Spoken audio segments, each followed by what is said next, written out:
Brothers and sisters, Mrs. and Misters, the Dented Cast is invading your computer space. My name is Dobie Maxwell, joined and flanked by my partner, Max Bumgardner, in his Hawaiian shirt today. And we are going to talk about a very important topic, at least in my world, the S word, stress. Oh my gosh, I don't know about you, buddy, but stress, it overtakes my life.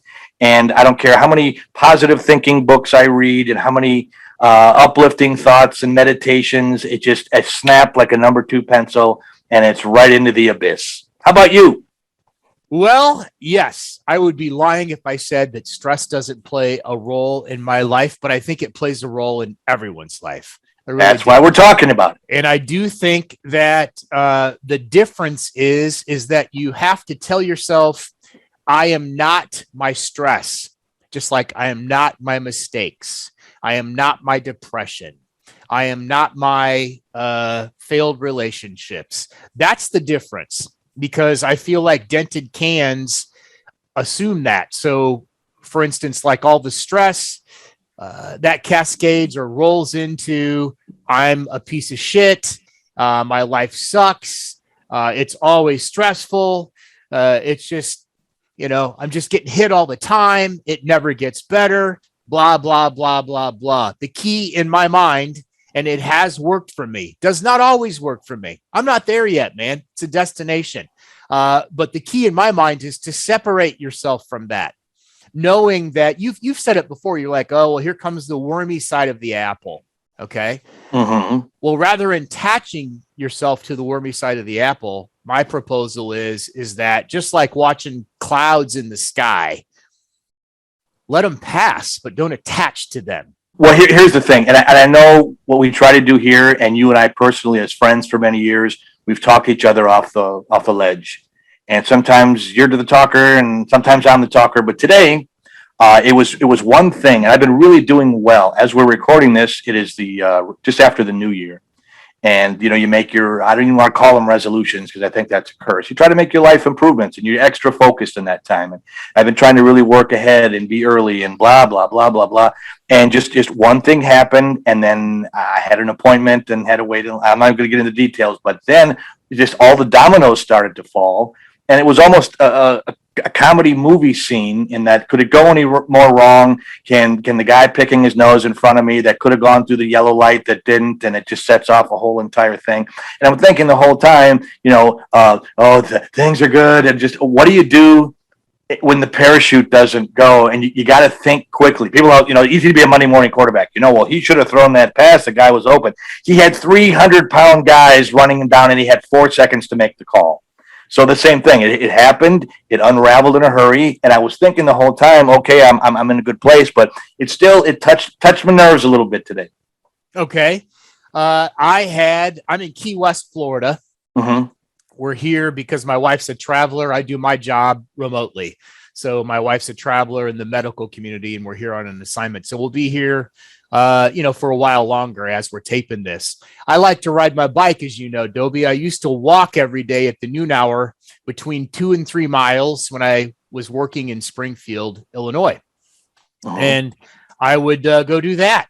And that's how I would alleviate some of this tension and stress that we're talking about, because this problem, I was the person that got to put out that fire. So when you collect that, it becomes part of you. So I always look for an outlet. Exercise for me, I've said it 1,000 times and it works.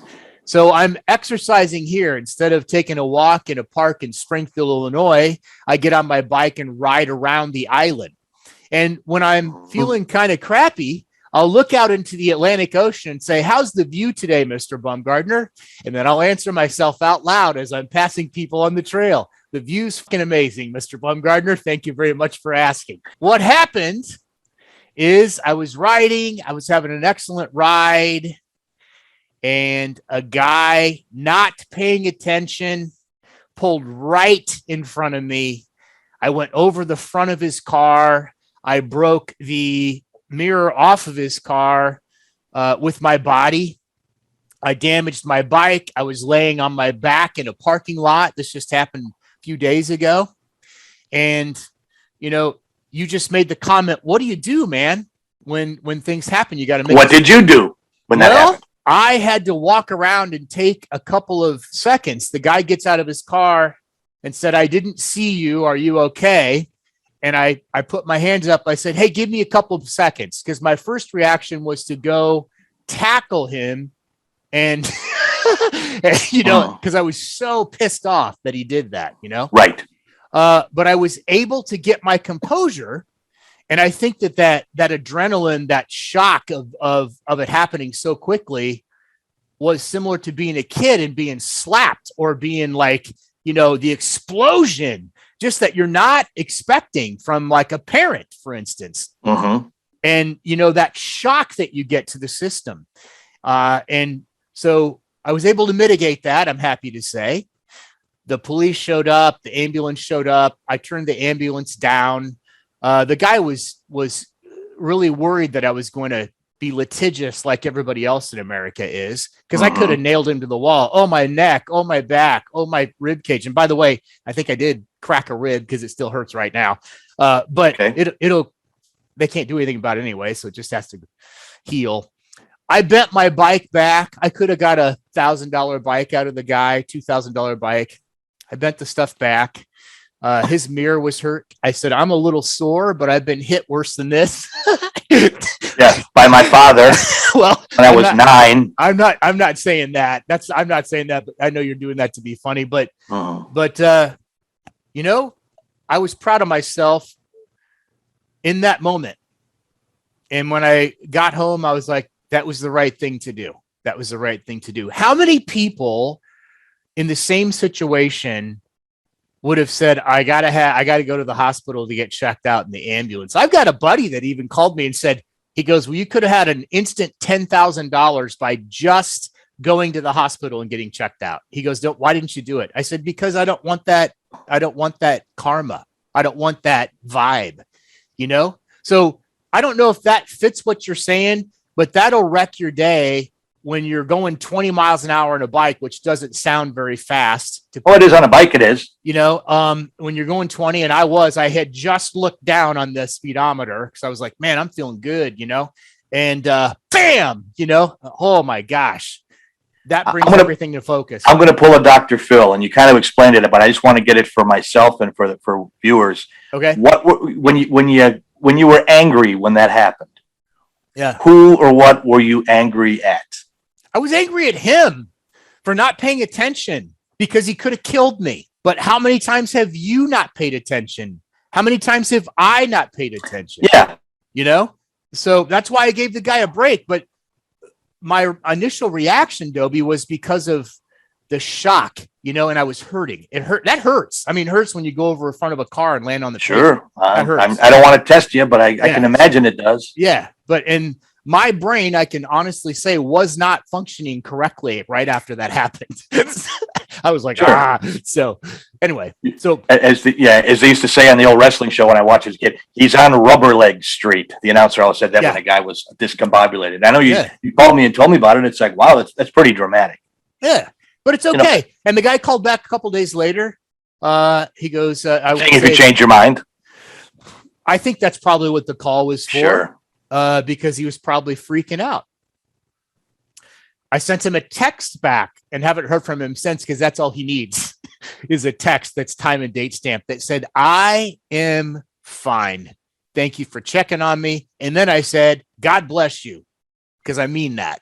So I know you're not a believer, and that doesn't mean anything. And he looked at that text and said, how did that guy know that I sneezed?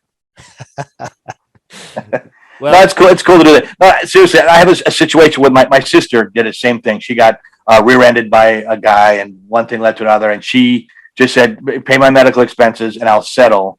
And she's had chronic pain for years afterward. And she said, boy, I think that might have been a mistake. And she's not a litigious person either. And again, I'm not trying to, I just think this is a situation that touches a lot of people, because something happens through no fault of your own, no fault of her own. I've been in situations like that myself. And you do try to do the right thing. And you're thinking, okay, you can walk. Yeah, I'm going to be a little bit sore, but I've been through worse than this. I think you handle the check down all the right ways. But what if, 6 months, a year from now, oh my God, I'm walking like this, and they should have sued the guy. I just hope that the karma train or whatever it is pays back equally. But I don't know if it always does that.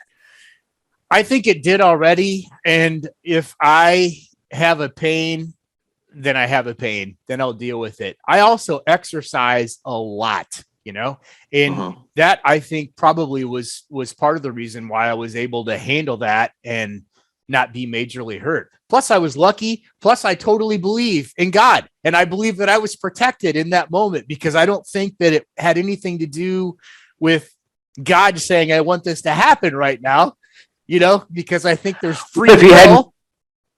What if he hadn't created such an idiot that would look at the road instead of his cell phone or whatever, his bag of Fritos, whatever he was eating? Well, I don't think he was an idiot. I think he's a really nice guy. Oh, okay. And I just, I'm sorry. I just do. I just think that he wasn't paying attention.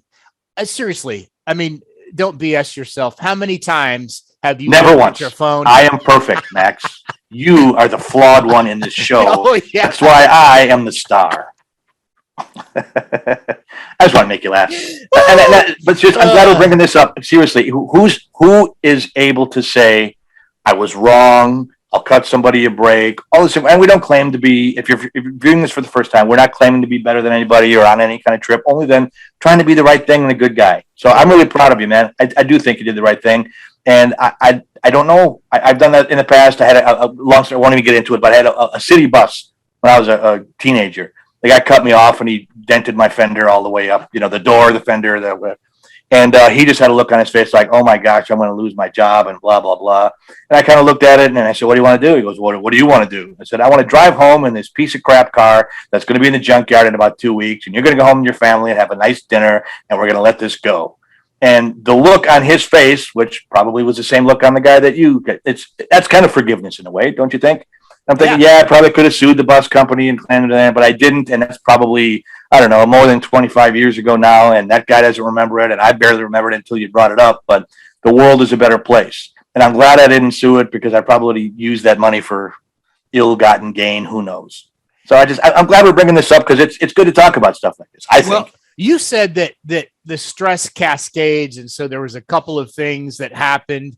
Let me ask you, anytime that we have stress, unless it's an uncontrollable, because I could dial it back and say that stress of that bike car accident had nothing to do with me.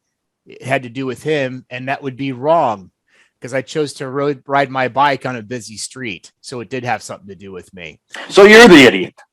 Well, I'm kidding. But what I'm saying is, the stress that you're talking about, how much of it did you cause? Well, I think I was there, so it must have been some point. My point is, how I was handling things for the last couple of weeks, for me, has been stellar. I was on a long streak. I was thinking well. I was preparing, and it went off the rails and it unraveled in about 5 minutes. And I was proud of myself. I didn't fall all the way down, but I did fall several stories, and I knew I was falling the whole time. And thanks to you, I am not this, I am not this, and it did go through my head. And I didn't come out totally unscathed, but I wasn't a flaming maniac on the top of a book depository with a rifle trying to shoot the president in the back of the head. You see what I'm saying? Because I think it can go to that point. It can go to 0 to I'll kill you with people. I just saw people. I don't know if I talked about it in another episode, but I was having breakfast. I treated myself to having breakfast at a buffet near my house. And it was on a Sunday. It was good. I was feeling great. And I started eating my breakfast. And these two guys got into literally a fist fight 10 feet from me. I'm thinking, ooh, dinner and a show, meal and a show. I'm eating my breakfast, and these guys are throwing it down, and they're calling, and the women got involved, and then one guy left and came back, and the other guy left and came back, and this is like 25 minutes.